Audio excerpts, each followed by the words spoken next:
दिल्ली की 3 छात्रों की मौत पर दिल्ली में सियासी घमासान तेज है तो ताबड़तोड़ एक्शन भी जारी है। आज बीजेपी ने आप दफ्तर पर प्रदर्शन किया तो एलजी ऑफिस पर आम आदमी पार्टी ने हल्ला बोला। वहीं राजेंद्र नगर में अवैध अतिक्रमण के खिलाफ बुलडोजर एक्शन भी हुआ और इसके अलावा एलजी वीके सक्सेना आज धरना दे रहे छात्रों से मिले और उन्हें दोषियों पर सख्त कार्रवाई का आश्वासन दिया। और इसी बीच आम आदमी की सरकार ने प्रेस कॉन्फ्रेंस कर लापरवाही से हुई मौतों का ठीकरा एलजी पर फोड़ दिया। लेकिन बीजेपी पार्षदों ने आज म्युनिसिपल कॉरपोरेशन की बैठक में मेज पर चढ़कर हंगामा किया और मेयर का इस्तीफा मांगा।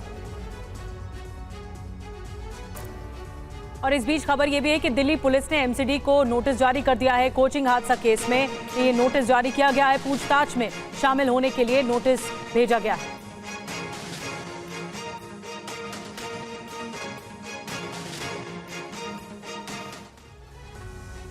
और इस मसले को लेकर टीवी9 भारतवर्ष से बोले दिल्ली के मंत्री सौरभ भारद्वाज, दोषी अफसरों को फांसी होनी चाहिए। आईटीओ चौराहे पर ऐसे अफसरों को फांसी दी जाए, ये कहा है सौरभ भारद्वाज ने। दिल्ली सरकार में मंत्री हैं। सर, इस घटना से पहले वहीं एक स्टेट के किशोर ने जो पोर्टल होता है विमान पोर्टल, उसमें केंद्र सरकार, दिल्ली सरकार और एमसीडी किसी कोचिंग सेंटर के बेसमेंट के बारे में शिकायत की थी। देखिए, मैं आपसे कोई गोल बात नहीं कर रहा। जिस अधिकारी को उस शिकायत पे काम करना था, अगर उस अधिकारी ने उस पे काम नहीं किया, चाहे वो दिल्ली सरकार का हो, एमसीडी का हो, केंद्र सरकार का हो, आईटीओ के चौराहे पे फांसी पे लटका दो उसको। वो दोषी है, इनकी मौत का दोषी है, उसको लटका दो। I am with him. लटकाओ तो सही, करो तो सही, कुछ तो करो। उस मीटिंग में भी मैं अनवर आंसू से यही कह रहा हूं, यार तुम एक एक्सीएम के ऊपर कार्रवाई करो डिसिल्टिंग को लेके, अगले साल सब डिसिल्टिंग होगी। तुम कार्रवाई नहीं करना चाहते, तुम कुछ करना ही नहीं चाहते हो, कुछ तो करो। 2017 में भी हमने पिटीशन कमेटी की थी। पिटीशन कमेटी हमारी 100 नालों में गई थी 2017 में। दिल्ली विधानसभा की पिटीशन कमेटी 2017 में करीब 100 नालों में गई थी और वहां पे हमने पाया था कि वहां पे भी कमियां पाई गई थी। वहां की हमने रिपोर्ट दी थी। और एमसीडी से कोचिंग इंस्टीट्यूट को लेकर शिकायत की गई थी, लेकिन शिकायत पर ध्यान नहीं दिया गया। ऐसा ही एक शिकायतकर्ता किशोर से हमारे सहयोगी समीर अब्बास ने बात की।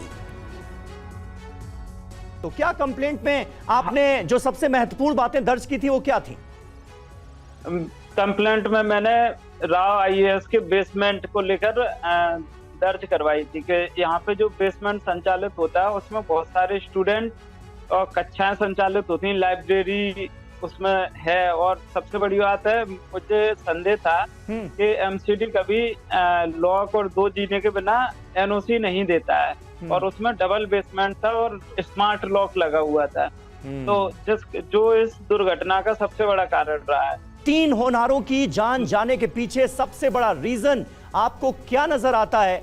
कौन है जिम्मेदार? मुझे तो सबसे बड़ा रीजन और जिम्मेदार वहाँ की एमसीडी और सरकार नजर आती है, क्योंकि हमारे पेरेंट्स होते हैं तो उनका जिम्मेदारी रहती है कि हमारी वो देखभाल और रखरखाव करें। ऐसे ही सरकार हमारी एक तरीके से पेरेंट्स है वहाँ पे।